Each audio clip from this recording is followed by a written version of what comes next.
ఉప్పల్లో real estate వ్యాపారి ఘరానా మోసం వెలుగులోకి వచ్చింది. పెట్టుబడుల పేరుతో భారీగా డబ్బులు వసూలు చేసి JV builders real estate company చేతులెత్తేసింది. తమ కంపెనీలో పెట్టుబడులు పెడితే అధిక వడ్డీ ఆశ చూపి భారీగా డబ్బులు వసూలు చేశారు. బాధితులను మోసం చేసి కంపెనీ యజమానులు వేలూరి లక్ష్మీనారాయణ, జ్యోతి దంపతులు పరారయ్యారు. లక్ష కడితే నెలకు 14,000 చొప్పున 10 నెలలు ఇస్తామని కంపెనీ ఆశ చూపింది. లక్షల్లో బాధితులు పెట్టుబడులు పెట్టారు. అమాయకులను మోసం చేసి దాదాపు 500 కోట్ల రూపాయలు వసూలు చేసినట్లు తెలుస్తోంది. దీంతో బాధితులు ఉప్పల్ పోలీస్ స్టేషన్లో ఫిర్యాదు చేశారు.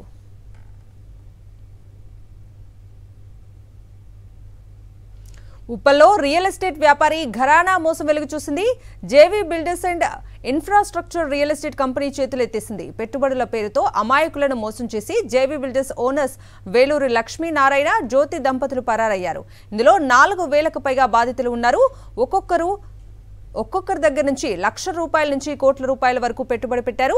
ఎడ్యుకేషన్ లోన్, పెళ్లికి దాచుకున్న డబ్బులు ఇలా ఎంతో మంది అప్పులు తెచ్చి మరీ ఇన్వెస్ట్ చేశారు. చివరికి ఈ నెల పేమెంట్స్ రాకపోవటం, బాధితులు ఓనర్స్ నుంచి స్పందన లేకపోవడంతో బాధితులు పోలీసులకు ఫిర్యాదు చేశారు.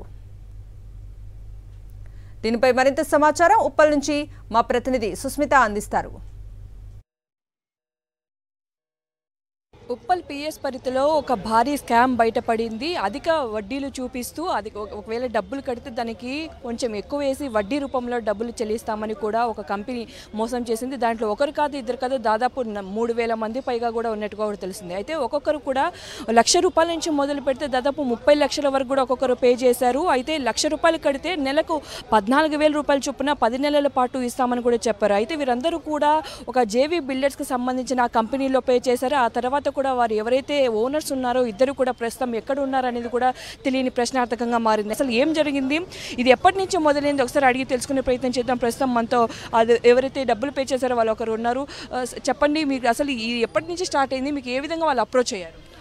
వీళ్ళు ఇది బిల్డర్స్ అని 3 సంవత్సరాల క్రితం పెట్టారటండి. వీళ్ళు ఆల్రౌండ్ రియల్ ఎస్టేట్ దందా చేసేది. వీళ్ళు ఆల్రౌండ్ రియల్ ఎస్టేట్లో వీళ్ళు ఏం చేశారంటే రియల్ ఎస్టేట్ చూతా రెంటల్ ఇన్కమ్ అని పెట్టి ఒక బోర్డు పెట్టారండి. అది చూతా ₹6,50,000 అని చెప్పి 3,00,000 రూపాయలు నెలకు 10,000 రూపాయలు ఇస్తా అని చెప్పి ఒక స్కీమ్ పెట్టి అట్లా కొంతమంది జాయిన్ చేయించారండి.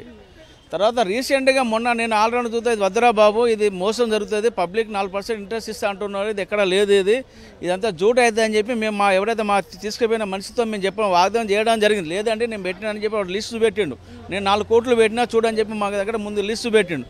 అంటే ఇది వద్దురా అని చెప్పిన వాళ్ళు లిస్టు పెట్టింది ఏంటంటే 4% ఇంట్రెస్ట్ వస్తుంది కదా, సరే తక్కువ రేట్లో వస్తున్నది, మాకు 6 నెలలు ఇస్తా అని చెప్పిండండి. 6 నెలలు ఇస్తా అంటే మేము ఆల్రౌండ్ 7 లక్షలు పెట్టినా, మొన్ననే పెట్టినా, నాకు ₹1 రాలేదండి. మార్చ్ ఫస్ట్కి వెళ్ళి నేను గట్టిగా అడిగాను వాళ్ళని, ఎవరైతే సిఎండి వాళ్ళు ఉన్నారో వాళ్ళని అడిగితే, మీరు టెన్షన్ పడకండి, మీకు ల్యాండ్ రిజిస్ట్రేషన్ చేపిస్తాము, మీ డబ్బులు మీకు ఎటుపోవు, మేము ఆగండి, మీరు మా అసోసియేట్స్ ఎవరైతే ఉన్నారో వాళ్ళతో టచ్లో ఉండండి, వీళ్ళు మీకు ఇన్ఫర్మేషన్ ఇస్తూ ఉంటారు, మీ డబ్బులు మీకు ఎటుపోవు అని చెప్పి మమ్మల్ని నమ్మించి తీరే టైంకు మార్చ్ 15th రోజు మాకు అమౌంట్ రాలేదు. వీళ్ళని అడిగితే ఇక్కడ గొడవ అవుతుంది, అందరూ ఎవరు లేరంట, మొత్తం లాకేశారని చెప్పేసి అంటే మేము ఆఫీస్కి వెళ్ళి చూస్తే ఆఫీస్లో మొత్తం లాకేసి ఉంది, ఎవరు లేరు. అందరూ ఉన్న ఎంప్లాయీస్తో సహా అందరు కూడా స్విచ్ ఆఫ్ అండి మొబైల్, ఏ ఒక్కరి మొబైల్ కూడా లేదు. ఒకవేళ వాళ్ళంతా ప్రాఫిట్స్ చూపించినారని 50% వాళ్ళ ప్రాఫిట్లు కస్టమర్కి ఇచ్చినా ఇంకా 50% the amount will be with the company. పక్కా కంపెనీ దగ్గర ఉంటుంది. ఆ అమౌంట్ బయటికి రావాలి, ఎక్కడ పోయింది, ఏం ట్రాన్సాక్షన్స్ ఎక్కడ పోయింది, మరి ఇక్కడ పోయినరా, వాళ్ళు ఫారెన్స్ బ్యాంక్ అకౌంట్స్లో పెట్టిరా. ఇంతకుముందు రీసెంట్గా బ్యాంకాక్ ట్రిప్ కూడా పోయినరు. సుమారు ఒక 200 మెంబర్స్తో బ్యాంకాక్ ట్రిప్ కూడా కంపెనీ అరేంజ్ చేసింది. టార్గెట్లు పెట్టి బ్యాంకాక్ ట్రిప్పులు తిప్పుకొచ్చి వాళ్ళ అకౌంట్స్ ఓపెన్ చేసిరా. మరి ఈ అమౌంట్ అక్కడికి పోయిందా, దుబాయ్ పోయిందా, బ్యాంకాక్ పోయిందా, మాకు అవి కూడా కొన్ని డౌట్స్ఫుల్ ఉన్నాయి. చాలా మంది కూడా ₹1,00,000 నుంచి 50 లక్షల రూపాయల వరకు కూడా వాళ్ళు డిపాజిట్ చేయడం ద్వారా ప్రతి ఒక్కరు కూడా మోసపోయామని గుర్తించిన తర్వాత ఇప్పుడు పోలీస్ స్టేషన్కి వచ్చి ఫిర్యాదు ఇవ్వడంతో పోలీసులు కేసు నమోదు చేసుకుని ఒకవైపు దర్యాప్తు చేస్తున్నారు. అది ఎవరైతే మెయిన్ ఉన్నారో వైస్ ప్రెసిడెంట్ గారు, ప్రెసిడెంట్స్, ఇందులో చాలా మంది ఉన్నట్టు వాళ్ళందరూ కూడా ఫోన్లు స్విచ్ ఆఫ్ వస్తున్నాయి. ఎవరైతే ఓనర్స్ ఉన్నారో ముఖ్యమైన వారంతా ప్రస్తుతం పరారీలో ఉన్నట్టు కూడా తెలుస్తుంది. మరి 500 కోట్లు దాదాపు స్కామ్ చేశారు. మరి 500 కోట్లు ఎక్కడికి వెళ్ళాయి, వాళ్ళ దగ్గరే ఉన్నాయి లేకపోతే ఎక్కడికైనా?